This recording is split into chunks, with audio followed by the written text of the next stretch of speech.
Tengo el placer de presentarle al estudiante Winter Mera. Actualmente cursa el tercer semestre de Medicina en la Universidad Laica Eloy Alfaro de Manabí y es oficial local de Derechos Humanos y Paz SCORP en FEMPI Ulian. Adelante, Winter.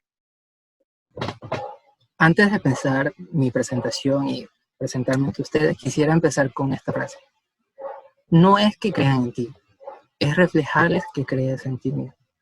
Esta pequeña frase va dedicada a todos mis compañeros de primer año, que recién están empezando en esta maravillosa carrera que la conocemos como medicina, donde les aseguro que la única y la principal condición para esta carrera es no rendirse.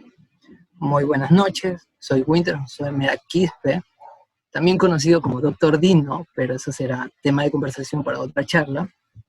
Soy estudiante del tercer semestre de la carrera de Medicina de la Universidad Laica de Eloy Alfaro de Manabí, también auxiliar de enfermería con graduado de los 3 niveles teórico-prácticos de la empresa Promo Éxito a nivel nacional. También soy actual oficial local de Derechos Humanos y Paz en FEMPI Ulian o Federación de Estudiantes de Medicina para proyectos de intercambio. Para mí es un gran gusto, un gran honor empezar esta ponencia de este lindo proyecto denominado Caras Vemos, Arterias No Sabemos, donde se hará un pequeño simposio sobre lo que es la hipertensión arterial en tiempos de pandemia y conceptos básicos que necesitamos saber. Bienvenidos a este proyecto hecho por y para estudiantes que apenas estamos empezando en carreras relacionadas a lo que es la ciencia de la salud. Voy a empezar mi presentación. Como ya sabemos, primero vamos a ver lo que es la parte fisiopatológica de lo que es la hipertensión arterial. En contenidos de la charla del día de hoy serán principalmente enfocados en lo que es definiciones tanto de presión arterial como de hipertensión arterial. Veremos también aquellos factores que intervienen en la presión arterial y factores que regulan la presión arterial. También veremos la patogenia de la hipertensión arterial, por qué se causa. Veremos las consecuencias o morfología de la hipertensión arterial, qué es lo que sucede cuando una persona tiene hipertensión arterial y no está bien controlada. Y por último, lo más importante también, las manifestaciones clínicas con las cuales un paciente nos va a llegar a lo que es el consultorio. Dando inicio a lo que son los temas, vamos primero con lo que son las definiciones. Primero empecemos con lo que es la presión arterial. ¿Cómo vamos a definir la presión arterial, o también conocida por sus siglas PA? La definiremos como el esfuerzo que ejerce la sangre sobre las paredes arteriales al circular en lo que es en el organismo. ¿Cómo lo vamos a hacer? Por ejemplo, aquí tenemos nuestra amiga, la arteria. ¿Cómo podemos ver el flujo sanguíneo? Traspasa, recorre lo que es todo el vaso, ¿verdad? Y de esta manera vemos cómo la sangre va alrededor de lo que es el vaso y choca con lo que es las paredes. Ahora, ¿cómo nosotros podemos medir la presión arterial? Ese es un dato muy importante. ¿Quién en el chat me puede preguntar con qué herramienta o aparato podemos medir la presión arterial?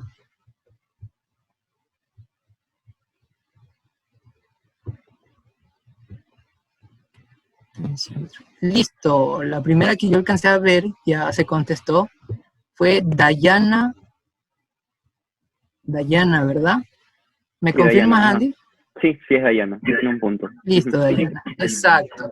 Tienes un punto ya, correctamente. ¿Cómo podemos medir la presión arterial? Es con el tensiómetro, o también conocido como... ¿Quién me puede responder esa? El segundo nombre.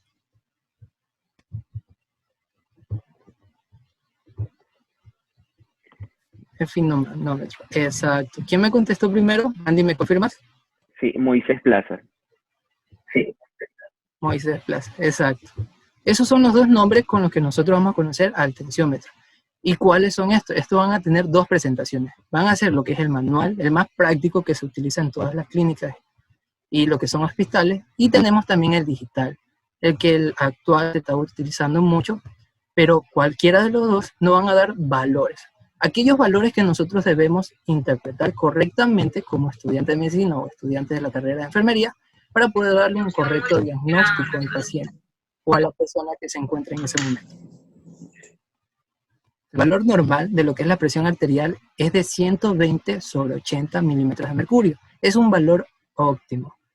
¿Y cómo diferenciamos esto aquí? Pues el valor de arriba es la presión sistólica y el valor de abajo, que es 80, lo que es la presión diastólica. Conceptos que ya habíamos revisado. Ok, comenzamos con lo que es la hipertensión arterial. También tenemos los valores óptimos o el valor más normal que se puede revisar. Y vamos a darle la definición por su sigla HTA a lo que es la hipertensión arterial. En este caso se define como un trastorno en el que los vasos sanguíneos tienen una tensión persistentemente alta o elevada, que puede provocar que las arterias se dañen entre sí. Entonces, si yo digo que es un trastorno que mantiene la tensión persistentemente elevada, eso significa que estos valores normales, que son normales, ya no estarán iguales, sino que será aumentado, un valor aumentado. Por ejemplo, el 120, que es la presión sistólica, ya no será de 120, será de 140, 150, 180 o más. Y lo que es la presión diastólica también va a aumentar. Ya no será 80, será 90, será 100, 120. Listo, pero ok, me preguntan, Winter, ¿es normal que ambos valores se suban y ya es una hipertensión arterial? Sí y no. ¿A qué me refiero? Si ambos valores suben de lo normal o de lo óptimo, claro que es una hipertensión arterial. Pero también podemos encontrar el caso en personas adultas, podemos encontrar lo que es la hipertensión arterial sistólica aislada. ¿A qué me refiero con esto? Que ya hablaremos más adelante. Es cuando el valor de la presión sistólica aumenta más de lo normal, pero lo que es la presión diastólica está en el rango de lo normal. ¿A qué me refiero? El valor sistólico puede ser de 180 y el valor diastólico puede ser de 80 o de 90, un valores que se consideran muy normales. A continuación, les presento esta tabla de datos dada por lo que es la Asociación Europea de Hipertensión y la Asociación Europea de lo que es Cardiología, más la OMS y las guías prácticas del 2008, nos dan estos valores, donde también se considera un valor normal aquellos que tienen una presión sistólica de 120 a 129, una presión diastólica de 80 a 84.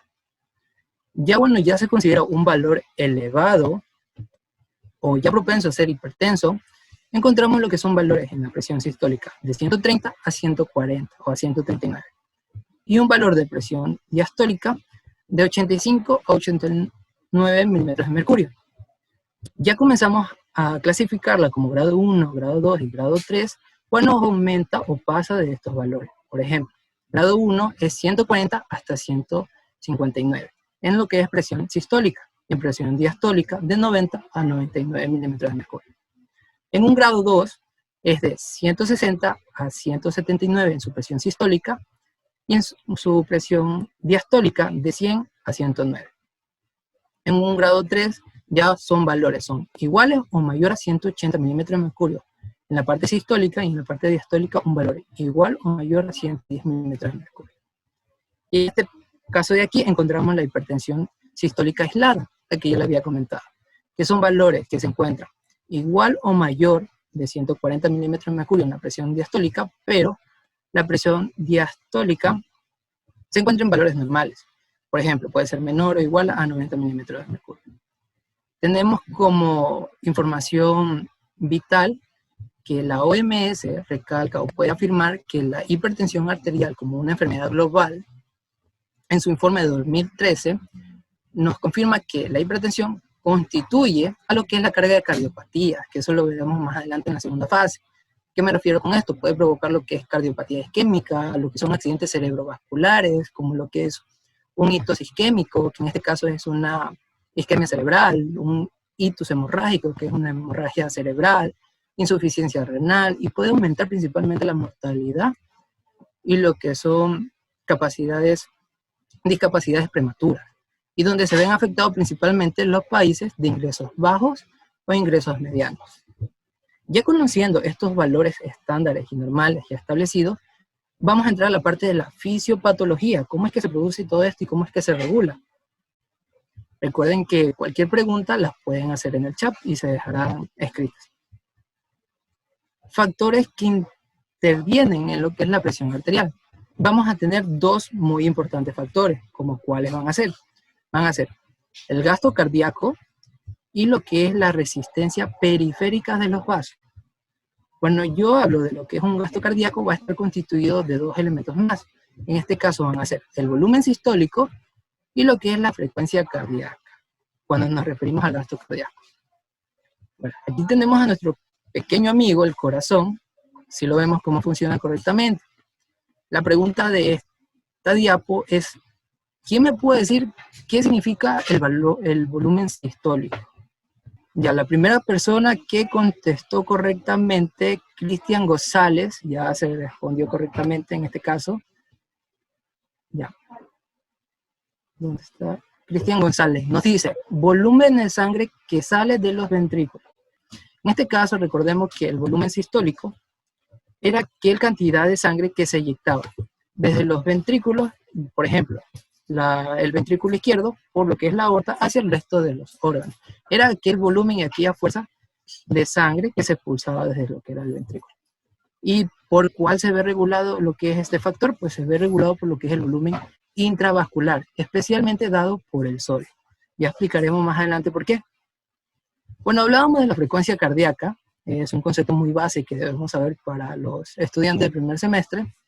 La frecuencia cardíaca es nada más y nada menos la cantidad de latidos que hace el corazón por minuto.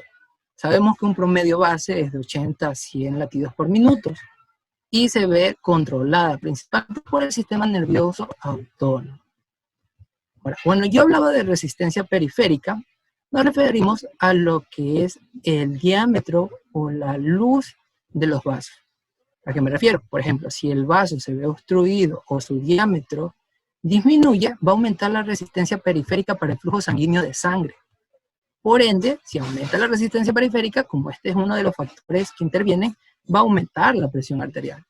Y se ve regulado principalmente, ¿por qué? Por lo que es el sistema renina-angiotensina-aldosterona. Un tema algo complejo, pero que lo vamos a abarcar de manera sencilla en esta charla. Y también por lo que es el mecanismos vasculares. Aquí hacemos un énfasis, pueden ser lo que es un cambio morfológico del vaso, como lo que puede ser una hipertrofia o una hiperplasia, conceptos que veremos más adelante. Ahora, estos cuatro que ya acabo de nombrar son nada más y nada menos los factores que regulan la presión arterial, de los cuales vamos a hablar más adelante cada uno detalladamente. Entonces, lo ponemos en lista. ¿Cuáles son los factores que regulan la presión arterial? Como lo habíamos visto, volumen intravascular dado por lo que era el sodio. ¿Y cuál era el sodio que nos perjudicaba a los que eran las personas que tenían hipertensión? Claro, esas personas que consumen la sal de mesa, que condimentan alimentos y se consume de manera excesiva. El sistema nervioso autónomo, lo que es el sistema renina-angiotensina-aldosterona, donde se verá en esta charla el proceso desde el inicio hasta el fin de cómo regula lo que es la presión arterial.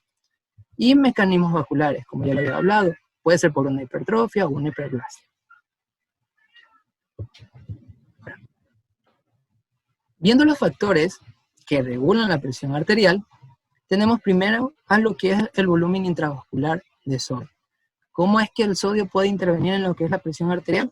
Algunos quizás ya lo saben, algunos quizás no, pues para eso es esta charla. Sabemos que el sodio tiene increíbles funciones en el organismo, como cuáles se pueden preguntar. Este de aquí complementa lo que es la bomba sodio-potasio, por ende ayuda a lo que es el inicio de un potencial de acción, ayuda a lo que es la comunicación entre neurona y neurona, una comunicación correcta. Y la principal, con la que nos vamos a basar en esta charla, es la siguiente. Es que el sodio puede regular el volumen sistólico. ¿Y de qué manera lo va a regular? Lo va a regular de esta manera. Cuando tenemos una persona que consume sodio, la cantidad habitual o la cantidad recomendada, que es media cucharadita al día, no más de eso, la persona va a estar normal, va a estar tranquila.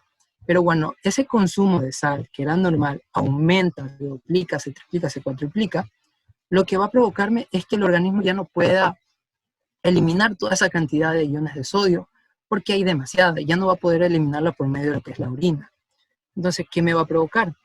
Aquí, como pueden ver, aquí está el complemento de la bomba sodio-potasio. Me va a provocar esto. Aquí tenemos nuestra gran amiga, la célula, donde podemos identificar el líquido extracelular y el líquido intracelular. ¿Ok? Y como ya lo hemos visto en fisiología, o para los compañeros de nuevo ingreso, El sodio se encuentra en mayor cantidad en lo que es el líquido extracelular, principalmente dado por lo que es la bomba sodio-potasio. Perfecto. Ahora, cuando hay una mayor ingesta de sodio, va a haber aún más lo que es el volumen de sodio en el líquido extracelular. Y por ende, ¿qué pasa cuando hay demasiada cantidad de ion en un lugar? Por ejemplo, en este caso, el líquido extracelular. Lo que va a ocurrir es que esta cantidad de sodio va a pasar al líquido intracelular por una difusión de gradiente de concentración. Va a ir de mayor gradiente a menor gradiente. Listo. Ahora, y cuando esta cantidad de sodio ingresa a lo que es el líquido intracelular, me va a aumentar el tamaño de la célula, me va a aumentar el volumen, me va a aumentar lo que es el volumen intracelular. Por ende, si me aumenta el volumen intracelular, en este caso, lo que hace referencia que aumenta el volumen sistólico. El volumen sistólico era la cantidad de sangre que iba a bombear el ventrículo hacia lo que era el resto de órganos periféricos para poderle dar oxigenación necesaria. Exacto, pero como va a aumentar el volumen sistólico, el gasto cardíaco también debe aumentar. Y como el gasto cardíaco era en sí, el gasto cardíaco aumenta y era uno de los factores importantes para lo que era la intervención de la presión arterial, va a aumentarme en fin a cabo lo que es la presión arterial. Y de esta manera el sodio puede aumentarme lo que es el volumen intracelular de las células, me aumenta el volumen sistólico, me aumenta el gasto cardíaco y por ende la presión arterial se eleva. Y así interviene lo que es el sodio. Ahora veamos el segundo factor que interviene. En este caso es el sistema nervioso autónomo. ¿Preparada para esta? ¿Quién me puede decir cómo está compuesto el sistema nervioso autónomo? Una pregunta muy fácil y básica que siempre hacen en los primeros semestres.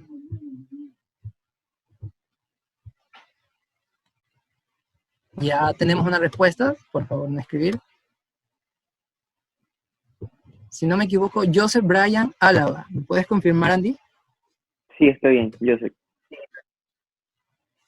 Joseph, exacto. Ahí tenemos lo que es la respuesta. Un punto para él. Recordemos entonces, como lo dijo nuestro compañero, el sistema nervioso autónomo estaba compuesto de dos partes, la parte simpática y la parte parasimpática. Pero también se van a preguntar, ¿cómo es que esta parte del sistema nervioso autónomo va a intervenir en la presión arterial? Pues el sistema nervioso autónomo tiene lo que son receptores adrenérgicos, como cuáles, los alfa-adrenérgicos y los beta-adrenérgicos, los cuales van a tener lo que son los alfa 1, alfa 2, beta 1, beta 2 y beta 3. Estos de aquí van a ser receptores de cuáles, de algunas hormonas, principalmente algunas catecolaminas, como lo que es la adrenalina, la noradrenalina, la dopamina, que aparte de ser hormonas, son neurotransmisores, entre otros. Un poquito de neuroanatomía. Entonces, estas de aquí van a tener ciertas funciones, por decirlo así. La adrenalina va a tener la función de dilatación, la noradrenalina, que es la que nos compete en este caso, va a tener la función de vasoconstricción. Ojo en esta partecita de aquí. La vasoconstricción de los vasos me va a provocar que haya una resistencia periférica de los vasos. Y cuando había una resistencia periférica de los vasos, ¿qué ocurría? Aumentaba la presión arterial porque el flujo de sangre no era el mismo, disminuía bastante. Pero, ok, el cuerpo produce noradrenalina diariamente, porque no todos tenemos lo que es hipertensión arterial, porque no se secreta en exceso. ¿Y en qué momento se da una secreción en exceso de noradrenalina? Se da en momentos de estrés. Cuando una persona, por ejemplo, en áreas laborales, de trabajo, o nosotros propiamente estudiantes, nos estresamos con tareas y pasamos momentos muy complicados, se aumenta lo que es la secreción de noradrenalina. Aumentando lo que es la secreción de noradrenalina, aumenta la presión arterial. Es de esta forma como hacen vasoconstricción y por ende aumenta la resistencia periférica, factores que regulan esta presión arterial. Entonces, pasando a lo que es el tercer factor de regulación de la presión arterial, encontramos el sistema renina-angiotensina-aldosterona, un dolor de cabeza para otro y un mundo nuevo de conocimiento para otro. En este caso de aquí lo abarcaremos de una manera muy sencilla, no tan profunda, porque el proyecto es enfocado para estudiantes de primer año. Ahora, ¿cómo es que me interviene este sistema? Pues el sistema se activa principalmente cuando hay un descenso de la presión arterial, o sea, cuando la presión arterial baja. ¿Qué va a ocurrir? Se va a producir lo que es la renina. La renina se secreta principalmente en lo que es los riñones, nuestros amigos los riñones. ¿Pero va a ser la única forma en la que se va a secretar? No. Va a ser también por lo que es una disminución del filtrado glomerular, que va a haber una pérdida de sodio, y también puede ser por un aumento de catecolaminas, ya lo habíamos dicho, por una estimulación simpática. En este caso se va a producir una secreción de renina. A diferencia de lo que era el segundo factor, este de aquí se va a activar cuando la presión arterial baja. Ahora, la renina, junto a lo que es la angiotensinógeno, van a transformarse en lo que es la angiotensina 1. Esta angiotensina 1 no va a tener tanta relevancia o funciones relevantes en este punto, pero sí nos va a importar algo relevante. ¿Qué es esto? Cuando se va a unir junto al LECA, el LECA es la enzima convertidora de angiotensina. Esta de aquí se produce principalmente en los capilares endoteliales de los pulmones, y este de aquí se van a unir para formar lo que es nuestro protagonista en esta charla, que es la angiotensina número 2. Este de aquí me va a estimular o va a producir algunas cosas, algunos factores. Por ejemplo, primero, induce la contracción vascular. Luego, estimula la secreción de aldosterona y también aumenta la reabsorción tubular. En este caso, ¿cómo es que la angiotensina 2 induce a la contracción vascular o de los vasos? Porque la angiotensina 2 es un fuerte vasoconstrictor. Por ende, aumenta la contracción de los vasos, aumenta la resistencia periférica, aumenta la presión arterial. Induce lo que es la secreción de aldosterona. ¿En qué lugar? Específicamente en las glándulas suprarrenales. Ahorita sí, las personas que dijeron glándulas suprarrenales, aquí se encuentran. Produce la secreción de aldosterona y en este caso va a aumentar la presión arterial, una de sus dos funciones. Y su segunda función va a ser el aumento de reabsorción tubular. Aquí ya donde ya se reabsorben los elementos necesarios para un aumento de presión arterial. Allí es como se cumplen estos tres factores. Y de esta manera es como este sistema de angiotensina aldosterona, sistema de renina angiotensina aldosterona, puede cumplir la función de regulación de presión arterial. Esto se ve muy bien en lo que son los primeros semestres, en la parte de fisiología. Okay. Y por último, ya para finalizar, los factores que regulan entre lo que es la presión, encontramos los mecanismos vasculares. Esto de aquí no es nada más ni nada menos que son cambios que pueden sufrir las arterias, como ya se lo había denominado antes. Aquí tenemos nuestra amiga la arteria, y aquí tenemos dos imágenes súper didácticas. Aquí encontramos un vaso normal y un vaso ya hipertrófico. En este caso, hago un énfasis.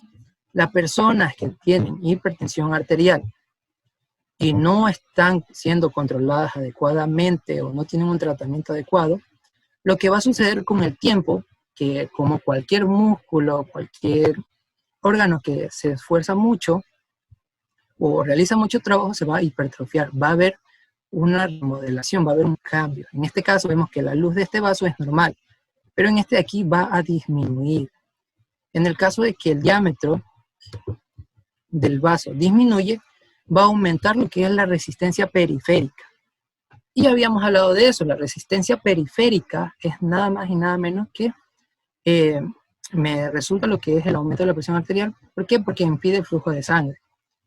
Entonces, cuando ya se cumplen estas dos condiciones, un diámetro disminuido y lo que es la resistencia periférica disminuida, digo aumentada, encontramos la remodelación, que en este caso puede suceder por una hipertrofia o una hiperplasia. En este caso, hipertrofia nos referimos a lo que es el aumento o el aumento de lo que es las células de los vasos. Y una hiperplasia es nada más y nada menos que el aumento en números de células del vaso.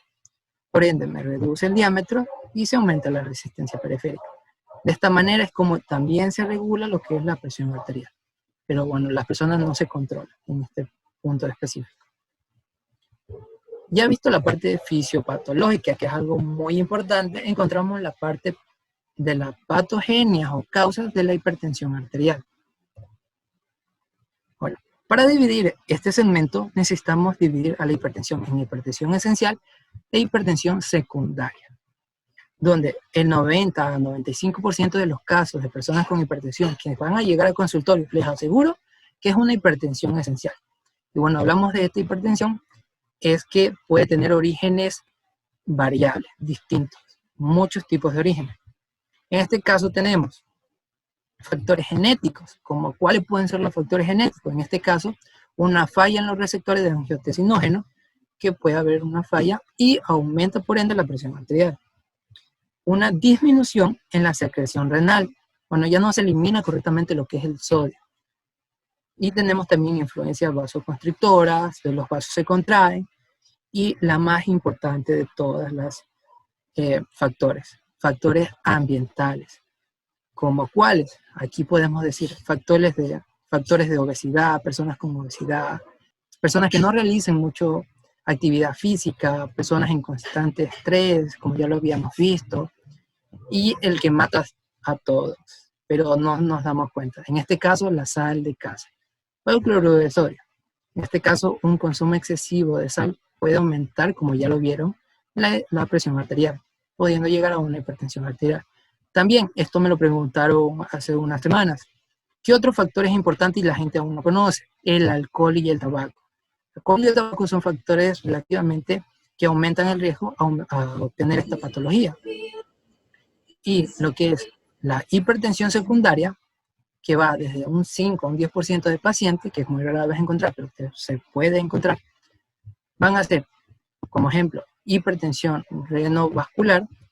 En este caso tenemos ejemplo una arteria, y como ejemplo lo que es la estenosis. En este caso, esta luz de este vaso se va a estrechar, se va a comprimir el vaso, por ende va a haber un menor flujo sanguíneo y aumenta la resistencia periférica. Y bueno, hablamos de trastornos monogenéticos, ya nos vamos por la parte genética, encontramos defectos genéticos y mutaciones. En este caso, defectos genéticos, encontramos que hay una alteración en la secreción de aldosterona en las glándulas suprarrenales, donde se aumenta la secreción de esta hormona y por ende aumenta lo que es la hipertensión arterial. Y por último, las mutaciones, que en este caso es la pregunta también de estas diapos. ¿Quién me puede dar una definición correcta de un síndrome de Lichter? ¿O tiene el conocimiento básico de qué trata esta patología? Este síndrome. Exacto. Ya tenemos una respuesta de parte... Andy, ¿me confirman la chica que realizó la respuesta primero? Sí, Yomaira Basurto. Listo, eso también tengo yo. Entonces, como lo dice nuestra compañera, un síndrome de hereditario muy poco común, en el cual los túbulos colectores en los riñones pueden secretar correctamente lo que es el potasio, pero no el sodio ni el agua. Lo mantienen en lo que es en la circulación o en el organismo, y así aumenta lo que es la hipertensión arterial. Así es como vemos lo que son las causas de esta hipertensión arterial. A continuación, vemos la parte de morfología o consecuencia que puede llevar a una hipertensión arterial. Vemos una arteria normal. En este caso se utilizaron placas o cortes histológicos del libro de Ross, Histología de Ross, muy buen libro, donde vemos una arteria coronaria. En este caso de aquí vemos la túnica íntima, vemos la túnica media, la túnica adventicia, con un tejido conjuntivo laxo, vemos tejido cardíaco, y aquí vemos una luz, un diámetro normal, correcto, como se debe presentar una arteria. ¿Y qué pasa con una persona que tiene hipertensión arterial prolongada, mucho tiempo y sin controlarse? Pues puede presentar subyacentemente patologías derivadas de esas. Por ejemplo, en este caso tenemos la arteriosclerosis hialina y la arteriosclerosis hiperplásica. De esta manera es como se ven. Como pueden apreciar aquí vemos un vaso donde la luz se ve muy reducida por el aumento de tamaño de las paredes y el grosor de las arterias. Por ende aumenta la resistencia periférica. Y en esta imagen de acá vemos exactamente lo mismo. Como aumenta excesivamente el tamaño y el grosor de la pared, estrechando lo que es la luz del vaso. Por ende, aumenta la resistencia periférica e impide el flujo sanguíneo. Estas son dos patologías consecuentes de una hipertensión arterial no controlada. Ahora encontramos manifestaciones clínicas con las cuales los pacientes van a llegar a nuestros consultorios y se van a referir a la enfermedad. Tengamos en cuenta que no todas las personas que tienen la presión arterial elevada, un poco elevada, van a presentar directamente lo que es síntomas o manifestaciones clínicas, sino que se va a dar cuando ya está en un grado 1, grado 2, un grado 3. Tenemos como ejemplo una cefalea, que es el significado de dolor en la parte encefálica. Podemos presentar vómitos, náuseas, a veces mareos, como una manifestación. También tenemos el tinnitus. El tinnitus es muy famoso y muy conocido. ¿Quién me puede decir qué significa tinnitus? Ya, Dimitri ya lo contestó. Dimitri son esos zumbidos, ese sonido fuerte que nosotros escuchamos en los oídos en determinados tiempos, en determinados momentos. Tenemos también lo que es como manifestación, tenemos un escotoma, que esto es nada más y nada menos que la aparición de un punto ciego en nuestra vista o de una mancha oscura o reflejos de luz que impiden tener una buena visión. Tenemos lo que es la precordialgia, que son dolores en la parte pectoral del pecho. Como pueden apreciar, tenemos palpitaciones y el aumento del gasto cardíaco. Tenemos lo que es la parestesia. La parestesia es esa, todo el mundo la conoce, pero casi no por este nombre. La parestesia es ese tipo de hormigueo, o como otras personas lo dicen, un calambre, ese hormigueo. Cuando uno se duerme o está demasiado tiempo quieto y se levanta y siente ese hormigueo en las piernas o en las manos, es exactamente por eso. Y ya por último, ya casi para finalizar, encontramos lo que es la nicturia. La nicturia es nada más que levantarse en horas muy tardes de la noche para lo que es la gana de orinar o de miccionar. En este caso se da porque el organismo trata de eliminar por medio de la orina lo que es el sodio en exceso. Y de esta manera es como pueden llegar o referirse los pacientes que presentan una hipertensión arterial. Ahora, antes de culminar, quiero recalcar y hacer un énfasis que la carrera de medicina, carrera de enfermería o cualquier otra carrera universitaria tiene pros y contras. En este caso vamos a hablar de los pros, que son experiencia, proyectos, estudio, enfocarse en algo que nos encante y que nos apasione. Pero no es solo eso. Son también amistades que pueden llegar desde lo que es el primer día de matriculación hasta el último semestre o incluso la rural. Y es por eso que se le hace un énfasis que todas las personas somos, al principio, apenas llegamos a lo que es la universidad, somos como un diamante en bruto.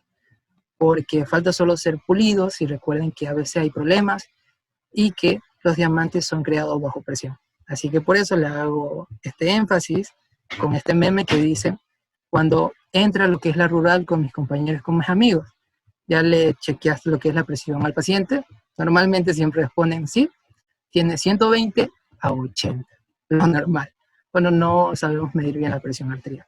Que eso van a ser criterios ya dado por mi compañero Roberto. Aquí está la respectiva bibliografía, fuentes de donde se sacaron. Tenemos lo que es el principal libro, Guyton et al. Y lo que es el Tratado de Cardiología, 11ª edición. Recuerden que la mente son como los paracaídas, no funcionan de nada si no se abren. Así que muchas gracias por abrir su mente esta noche y permitirme conversarle y darles esta charla de hipertensión arterial. Eso ha sido todo por mi parte. Muchas gracias.